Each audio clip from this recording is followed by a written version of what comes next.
Hello! This week we are making biscotti.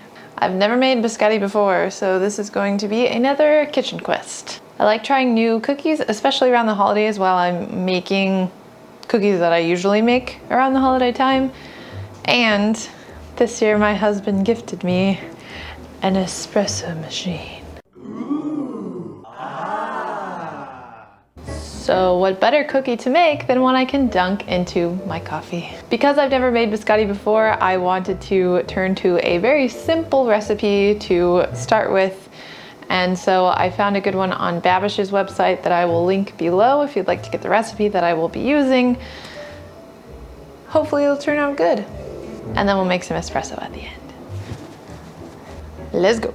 To start our biscotti, we're going to mix all of the dry ingredients, which is 250 grams of all-purpose flour,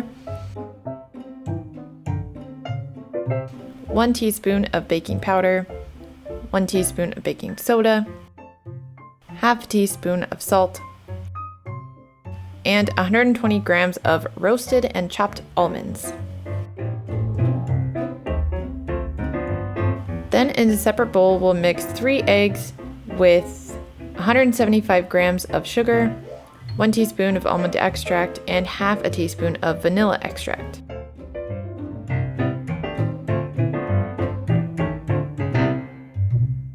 Once those are both well mixed, we'll mix them together. I'd recommend adding the dry ingredients to the wet so things don't get clumpy and stuck on the bottom of the bowl. Let it mix until you get a smooth, homogeneous dough, though it will still be very sticky. Using a bench scraper, turn out the dough onto a parchment-lined baking sheet and form into a log or logs, depending on the size you'd like your biscotti. I made mine pretty large, but we'll get to that later. Then we're going to bake at 350 degrees for 30 minutes until golden brown. Remove the tray from the oven and let the biscotti log cool for around 10 minutes. And then we're going to cut into our dippable biscotti shape.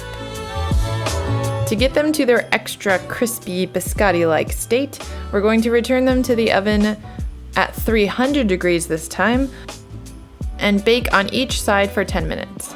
Then allow them to cool completely before drizzling or dipping in chocolate if you so desire. Because my biscotti were a little on the large side, I wasn't really able to dip them, but I found it was really easy to just paint them with the melted chocolate with a small spatula. Speaking of chocolate, I highly recommend not microwaving your chocolate to melt it. I know it takes a little bit more extra effort to set up a double boiler situation like this, but it really does result in a smoother, silky, melted chocolate. And if you're going to be dipping things for a while, like a whole batch of biscotti, and your chocolate starts to solidify, you can really easily just set it back on top of the pot for a couple seconds to reheat it a little, and then keep dipping. As an added bonus, using the double boiler method will make you feel like a fancy pastry chef with very little effort. Try it, you won't be sorry.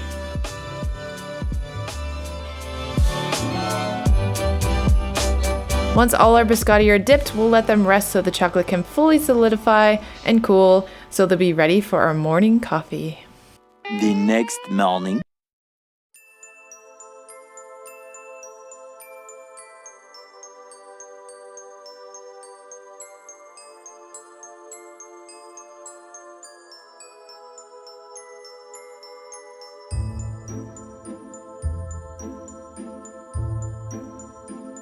All right, now that we've got our coffee for dipping, whoop, I made a mess, as usual. I made them too big. I'm just gonna say it. The recipe mentions putting it on the pan in a loaf, and so that's what I did.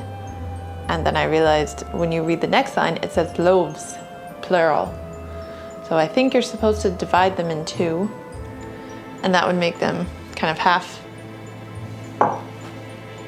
this length. And I kind of thought that when I did it, but I also thought, you know what? I don't care. It's my kitchen, and if I want to make really big biscotti, I will. All right, anyway, let's try this. Oh, wow. What a wonderful little treat. I'm gonna make this more often. This might be just a pet peeve of mine, but the recipe gives you measurements in weight and volume, which I hate. I hate that. What I mean by that is it gives you 200 grams of all-purpose flour, which is a weight measurement. And then right underneath that, it gives you 1 teaspoon of baking powder, which is a volume measurement. I hate it when recipes do that. Use one or the other, or give me both of the same item. So like 200 grams of flour or whatever, how many cups that is, on like both on each item. I hate it when they do this where the main ingredients like flour and sugar are in weight, and then the smaller item, like the smaller amount that you usually use for baking soda, baking powder, salt, vanilla extract, like those kind of things are in volume. I hate that. Give it to me in one or the other, be consistent.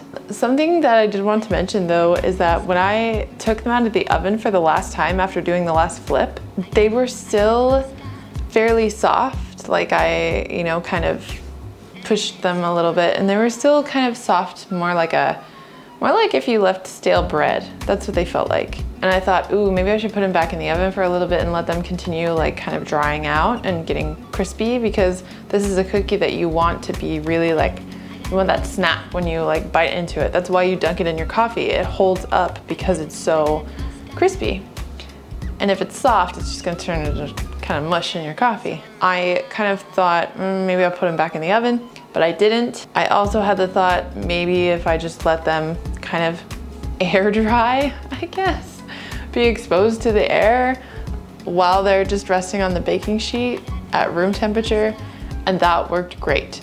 So if yours come out of the oven and they're kind of like still a little bit soft, leave them sitting out like just on the sheet tray for a while and they will firm up, I guess. Crisp up. You know what I'm saying. As for the coffee, this machine has been fantastic so far. And honestly, I would love to show you what I have learned on this machine so far, but I have made espresso all of this many times, so I don't know what I'm doing. My morning cup of coffee has turned into a science experiment, and I love it. Honestly, the curiosity little scientist brain in my head is just enjoying the heck out of this. I've actually also not been able to find videos or very much information at all, really, on how to adjust your espresso making process based on the way it tastes. That's what I'm working to kind of nail down. I have a couple things that are kind of like pretty consistent, but once I know that, I'm going to make a video on that, because if I'm looking for that information, somebody else has to be too. And actually, if you have had any experience at home, or if you have any tips or anything for this machine or espresso making in general, I would love it. It would be super helpful. So leave it in the comments so that everybody can, you know, benefit from it if they're looking for tips on espresso making, and I'd be very thankful. Anyway, I hope you liked this video. I definitely like this biscotti, so I'm gonna call this a win. Quest complete. If you like this video or you learned something, give it a like. If you'd like to learn more, subscribe to my channel. Thank you for watching, and I'll see you next time. Bye.